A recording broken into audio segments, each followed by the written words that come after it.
Hello, everyone. Hello. I hope you all are having a wonderful day. I literally just got home from the barn. I had to plan to brush my hair and put some mascara on, but that didn't happen. So here we are.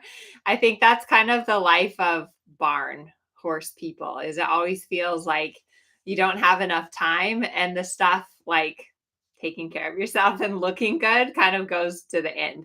I had someone tell me that I shouldn't wear a hat on these live sessions because it covers my eyes, which is true. But I always have helmet hair, and who has time to do their hair? So, anyways, in tonight's session, I have some great questions from you guys to answer.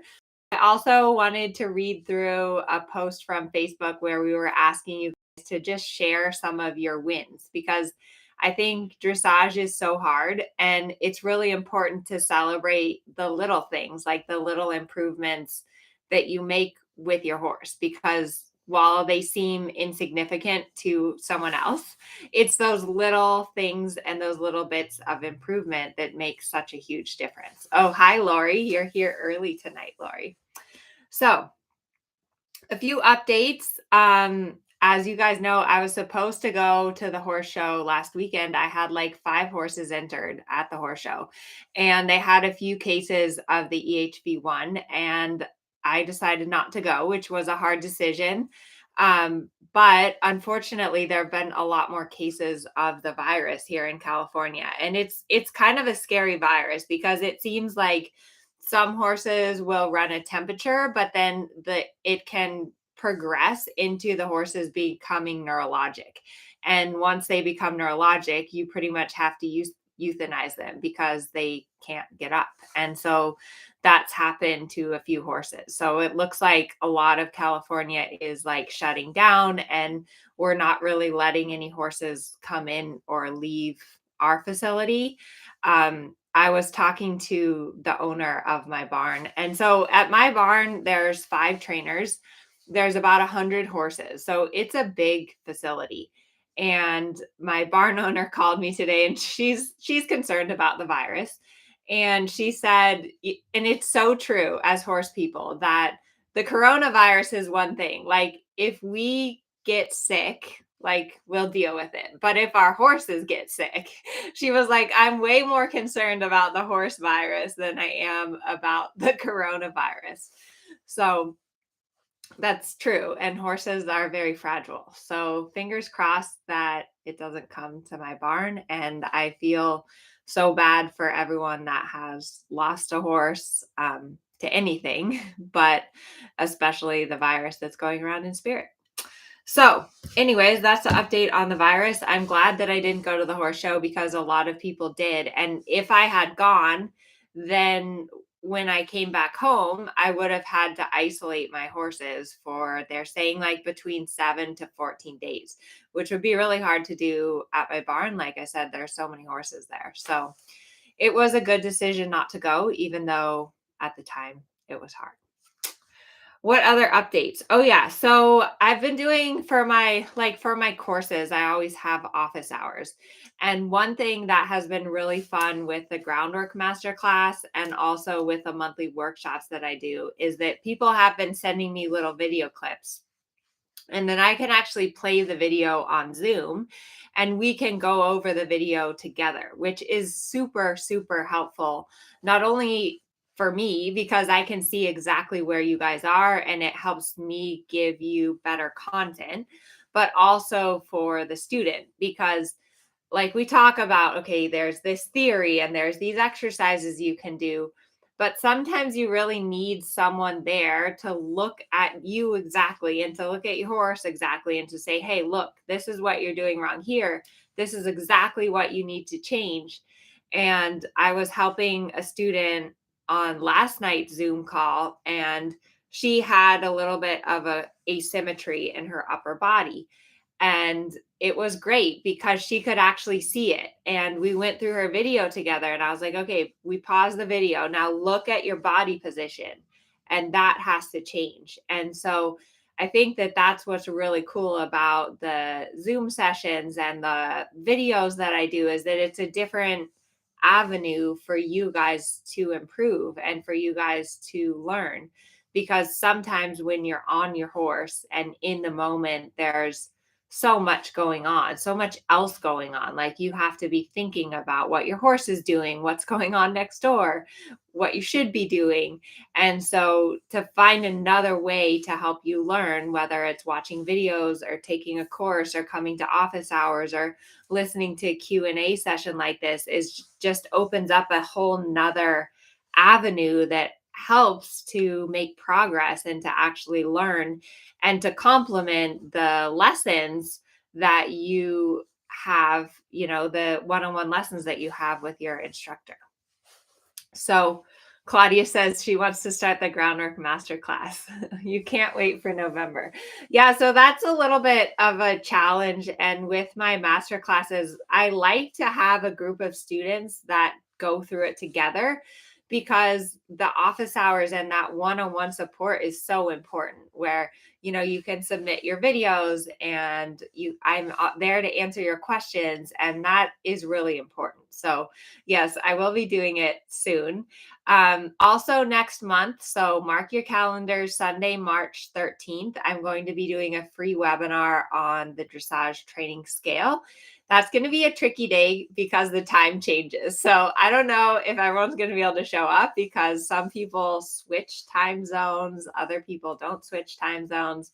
I don't really know how that all works, but hopefully on Sunday, March 13th, we'll all be on Zoom. I'll be talking about the training scale, and then I will be doing my training scale masterclass starting in March again, which will be super fun. I always like going through that, and I've been adding a lot of videos to it. One thing that I've started adding more to my master classes is not only like me demonstrating the exercises, how to do it correctly, how to do it incorrectly, but also taking clips from students. So of me teaching students, which I think again is hugely valuable when you can see someone else learning and kind of struggling through the same stuff that you're struggling through. So that's it on the courses. One thing that I wanted to talk about, I always like to talk a little bit about, what I'm working on or something that I'm struggling with at the moment, because I think that it's really important. And so sometimes when you're riding, and I'm sure we've all felt this, it happens to me kind of, I would say more when I'm in a lesson, is that sometimes I get frustrated. Like I hear whoever's helping me telling me to do something, and I hear what they're saying. They have a point, but I just like feel frustrated. It's like I can't do that. Like I hear what you're saying. I got you, and I'm frustrated and I can't make it happen. And I was trying to like analyze my brain as I was getting frustrated today riding Kensington. But I guess what I came back to with all of that is that I really, when I start feeling frustrated, I have to really kind of like get myself out of that consciously.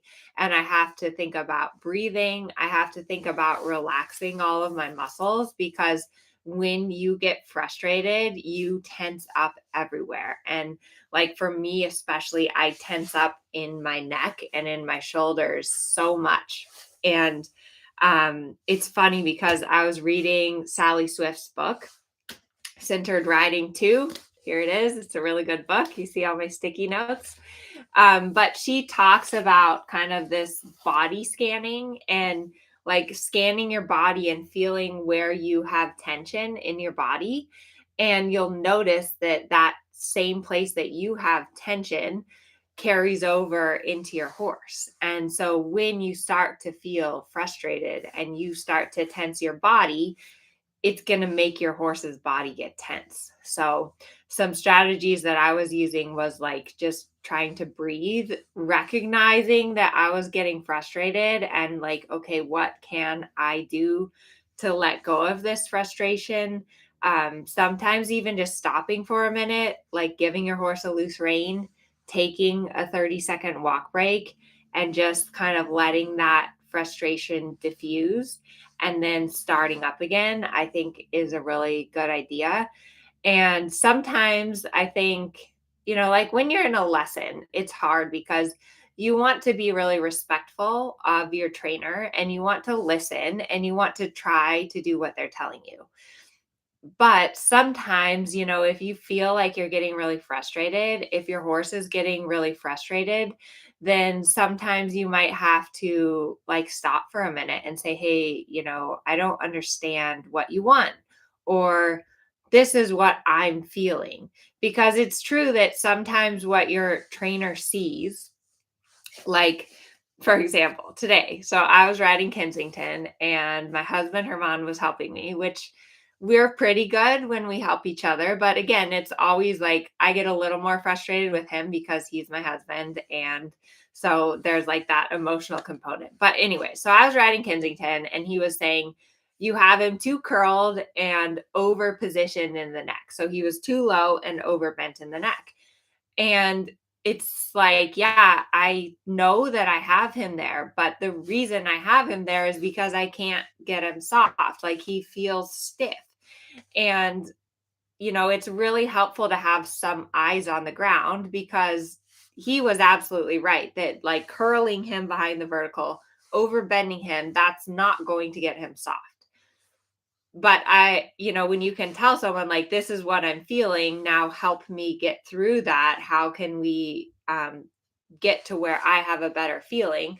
Then that is helpful as well. So the other thing that I think is important is that when you take a lesson, part of the job of your instructor is to push you a little bit outside your comfort zone or to try to get you to change and do something different. And sometimes in that process of getting pushed out of your comfort zone and trying to do something a little bit different, you do get frustrated, and so does your horse. So for me personally, I love having lessons, but I always feel like I have my best rides when I'm on my own because when you're riding on your own, you're really riding through feel. And for me, it's a lot easier to get in the zone where I'm really just like in the moment with my horse and feeling what my horse needs and then executing that when I'm riding on my own. It's harder for me to really get in the zone when I'm in a lesson. And ultimately, it's really important that you can ride on your own. So, like, yes, lessons are so incredibly valuable. And I always put a huge weight for myself that I get lessons, that I get help, because that's really important in growth and in, making progress with your horse. But it's also equally important that you can ride alone and that you take what you've learned from your lessons and you have to take ownership from that. And you have to get to where you can replicate that on your own, because when you go in the show ring, no one's there helping you. And so you have to really be able to feel what's happening and to react to that on your own. And it takes time. Like I know, when you're first starting out, or if you have a new horse, you kind of need a lesson every day because you need someone to really keep you on track and keep you out of trouble. But once you have kind of that foundation there, then the next step is that you have to be able to ride on your own and to really feel what your horse is doing. Rachel says, how many lessons would you recommend a month? Again, that really depends. Like, I would say it depends on your level, like how competent you are. It depends on your horse's level. Um, I would say that if you have a solid relationship with your horse, like if you feel like you can ride your horse and you can walk, trot, canter every day and you're going to be fine on your own, then I would say, like 2, 3 lessons a week is great because that would give you enough frequency in lessons that you don't go off track, but you also have a few days to work on stuff on your own. I think that's really important. Now, if you're a beginner rider or if you have like a new horse, like if you have a young horse, that you really need help with, then you might need a lesson every day for, quite a while. So I think it's good to err on the side of having more help rather than not enough. But certainly the point at which, like, one of my prerequisites for my students, if they want to show, is that they need to be able to get on their horse, warm their horse up and kind of go through the test on their own without having a ton of input from me, because that really is the measure of how prepared they are, is can you do it on your own? Okay, that's my spiel. Let's answer Claudia's question. How do you work with a horse that always rushes and tends to go straight to a brisk trot and it takes her a while to calm down? Um, what can you do with a mare that really feels I have to hold on to the reins? Okay, that's a good question. So, if you have a horse that really wants to rush and go forward, I think the best solution to that is doing lots of bending and turning. And it's really important because horses are flight animals and they want to go. And so if you just hang on them and tell them, like, no, don't go forward, stop, slow down, the more you hold them back, the more they want to go.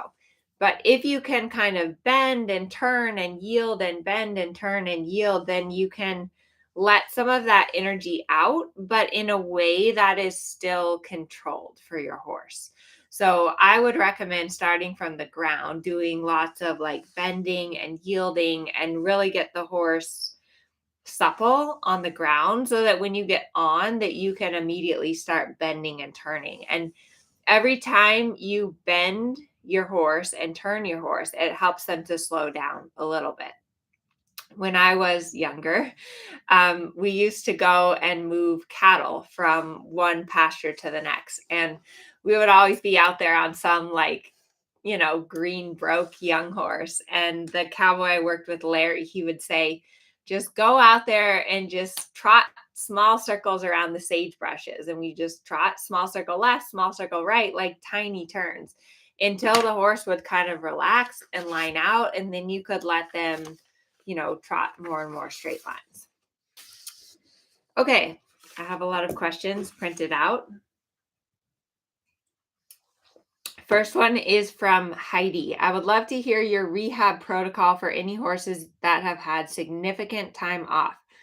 I will be following my vet's guidance, of course, but I'm curious to your experience. Mare had hind limb suspensory desmitis. It's been 6 months of stall rest with tack walking only. Wow. She's lost a bit of muscle. She's coming back, 15-year-old, schooling PSG. Thank you for rehab protocols. Okay, so rehab is hard. I think the hardest part about rehab is that the horses get really pent up. Like, not only do they lose all their muscle, but they get like all this energy, and you have to be very careful when you're rehabbing a horse that you stay safe. I think that is always the most important thing, because vets are sometimes a little bit unrealistic, where they're like, okay, you lock your horse in 6 months in a stall and now you have to like get on and start just tack walking, and that can be dangerous. Like, horses will do things that's very uncharacteristic of them. Like, if they're in general a really good and quiet horse, when they've been locked up in a stall for 4 months, they will do things that they don't normally do. They might like run off or try to buck you off or do crazy things because they haven't had turnout and they haven't been able to run and buck and play. So safety is always first and foremost.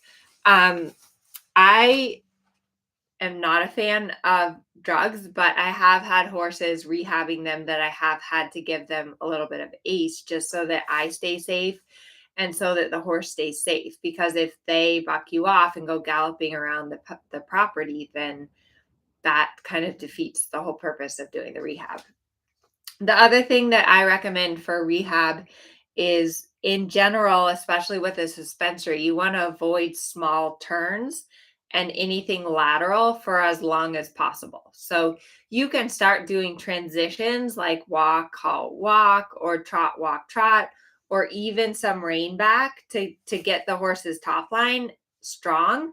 But you want to really wait as long as possible before you start doing anything laterally. So any like leg yields or any tight circles, because those are what put a lot of strain on the tendons. So good luck, Heidi, with your rehab. Okay, next question is from Pam. I think Pam is here tonight. How do I get a lower leg stable in the canter? My trainer says I swing my right leg more than my left leg, regardless of my lead. I wasn't even aware I was swinging either leg. So now I'm trying to be more aware of it. That's the first step. Yes, Pam. Awareness is always the first step. What do they say? Like, that's like an addict recovery thing. Like, awareness that you have a problem is the first step to recovery. So I've had this problem on some horses about swinging my lower leg. A couple of things. One is just like you said, start to feel that like underneath of your boot. If you feel like your leg is swinging back and forth, then what you want to do is you want to kind of think about not gripping, because if you grip, then that pushes your seat out of the saddle. But you want to think about using your outer thigh muscles to kind of wrap your leg around the horse and stabilize your lower leg, but still allow your seat to really absorb and follow the motion of the canter. In my rider position masterclass, we go over a lot of really great exercises for that. But basically, what you want to strengthen is like your glute med muscle. So your outer thigh muscles are what allow you to actually put your leg on the horse. And you'll find that you probably have one leg that's weaker than the other. I think you said it's your right leg that swings around more. So probably your right leg is weaker and you need to do some more exercises to strengthen your right leg so that you can keep that steadier on your horse. Debbie, do I think wider leathers help control the swing in the leg? I don't know. That's a good question. I haven't ever tried using wider stirrup leathers, but I think a lot of it just comes from your leg. The other thing that can contribute is the balance of your horse's canter. So if you have a horse that's like really out of balance or really croup high, or like their canter is really rocking, that can cause your leg to swing more. So working on making sure that your horse is lowering and sitting enough behind and really in balance in the canter, that will also help. And that's the hard part about dressage, right? It's easy to have the perfect position and to look good when your horse is perfect. It's harder to have the perfect position when your horse isn't perfect. And so you just have to keep going back and forth between fixing your horse, fixing your position, keep going back and forth. Okay. Hannah, when I do the leg yield, it works fine at the walk. When we start doing it at the trot, he starts going too fast at the sitting trot to coordinate my timing of the aids. Not sure about the right way to slow him down during the leg yield. Okay, so if in the leg yield the horse starts rushing in the trot, what I would do is like go up the center line or the quarter line, start the leg yield. If the horse just goes running forward, bring the horse to the walk, but keep your leg on, asking for the leg yield. So keep your leg on, walk, do the leg yield in the walk, and then try to pick up the trot from the leg yield at the walk. Probably what's happening is that you're trotting and your horse, when you put your leg on, they don't understand that your leg means to go sideways. So they just go forward. So what you want to do is keep your leg, keep your inside leg on, bring the horse to the walk, make the horse leg yield at the walk, and then see if you can pick up the trot and keep the horse moving over. Okay, next question is from Alex. I would love to know exercises to help develop a horse's collected trot. I would say transitions. Transitions are so important. I actually have a workshop on transitions, but basically, to develop a collected trot, what is collection? Collection is about rebalancing your horse, getting the croup to lower a little more. Collection is about getting more activity in the hind legs. So, doing transitions, trot, walk, trot transitions, forward trot, collected trot, forward trot are really good. You can also do a little shoulder forward through your transitions to help engage that inside hind leg and lower the hindquarters. But yeah, tons of transitions are really the best thing to develop collection in general. Okay, Barbara, how do I teach a square halt from the ground and from the saddle? The best way to get your horse to halt square is to focus on the connection and the frame.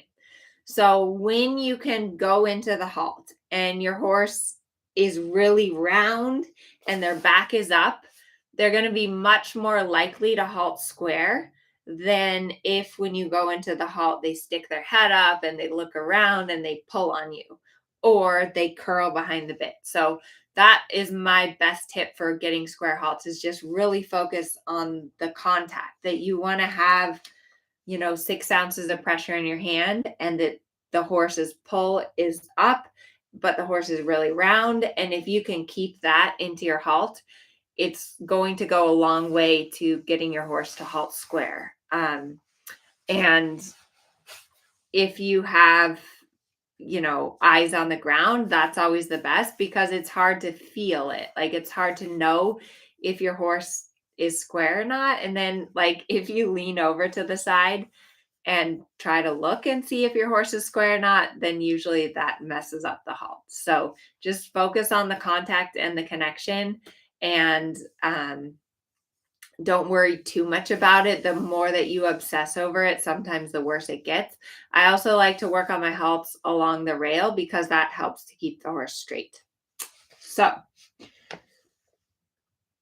okay, Sue says, I watched your leg yield video and posting on the other side was so helpful. Can you please tell me what to do at the show in a leg yield? I would love to know if I should post or sit. Okay, good question. So yeah, this week's YouTube video was about posting trot. I think posting trot is such a valuable tool because posting trot allows your horse's back to warm up. It's so useful on a young horse or a tense horse. I really think that posting trot is really important because you don't want to be bouncing on your horse's back. And if your horse is tense in the back and you're bouncing on their back, then it just perpetuates worse and worse trot. So posting trot is awesome. I love posting trot. I don't like sitting trot. Let me know in the chat if any of you guys like to sit the trot. Sitting trot is hard. I think you always think that one day it's just like going to be easy and feel really good, and it's hard. So, should you post or sit the trot in a test? And that really depends. At training and first level, sitting trot is optional. So you do not have to sit the trot. And again, they do that because they want your horse to have the time to really use their back properly and to develop their back muscles and to really basically establish collection before you have to sit the trot. So I would recommend that if you're more comfortable in posting trot, that you just post the trot in first level. And for the leg yield, yes, you can change your posting diagonal for the leg yield so that you can apply your leg more effectively. If you haven't watched this week's video on posting trot, you should watch it. You'll know what I'm talking about. But the judge, so you won't get marked down for posting on the incorrect diagonal. The judge won't mark you down for that, but it may affect your horse's balance. So I recommend that you should always post on the correct diagonal, but you're not going to get like marked down points for posting on the incorrect diagonal. Okay, Leslie, what is your riding schedule for maintaining top fitness during off season? That's a good question. In general, I usually ride my horses 5 days a week. I would say that about 2 of those days are like lower intensity, more, stretching and lots of walking. And then the other days I do more work. Um, I do in the off season more give them like the full weekend off. So my general plan is I ride my horses Monday, Tuesday, Wednesdays they have off, and then they work Thursday, Friday, Saturday. But sometimes I think it's really good to give them 2 full days off because they usually, they're working pretty consistently.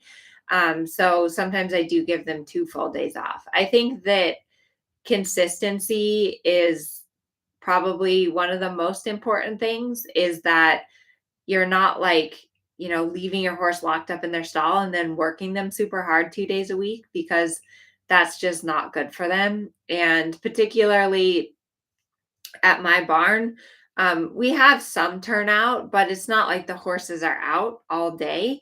So the more that they move and walk and just get out, the better it is for them. So it really depends on your horse's age.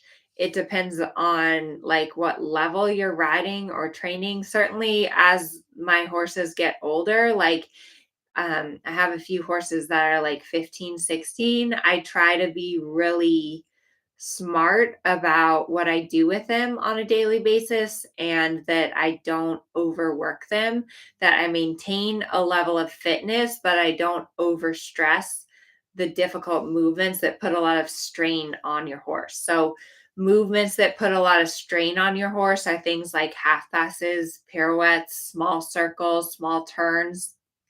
That puts a lot of strain on your horse. Other stuff like, a lot of walk or just like basic gaits, that doesn't put as much strain on your horse's body. So that's kind of it. Anyways, I think my husband is cooking dinner. I'm hungry. I've been riding all day. It was a little chilly in California. I think it was like 39 this morning. It was kind of cold. I'm sure that's nothing compared to where you guys are. Um, but the days are getting longer. Spring is coming. I have my webinar on the training scale coming up next month, which I'm always really looking forward to. We're in the process of moving, so I may or may not be in my new house by then. But life's a journey. I guess we just have to enjoy it. The good thing about hopefully where we're moving is that it's closer to the barn, but moving is very stressful. So it's all kind of up in the air. We have an offer on our house, and then we put an offer in on another house, and we'll see. It would be really nice to live closer to the horses. Of course, my dream is always to live at the barn. Rachel said it's -40. Oh my gosh. I can't even imagine that. -40. I grew up in Colorado and I left because it was so cold in the winter, and it's hard with the horses. So I feel for all of you guys in the freezing cold, but spring is coming and we're going to have an awesome spring and summer and spend a lot of time riding our horses. So that's it for tonight. Good night, everyone.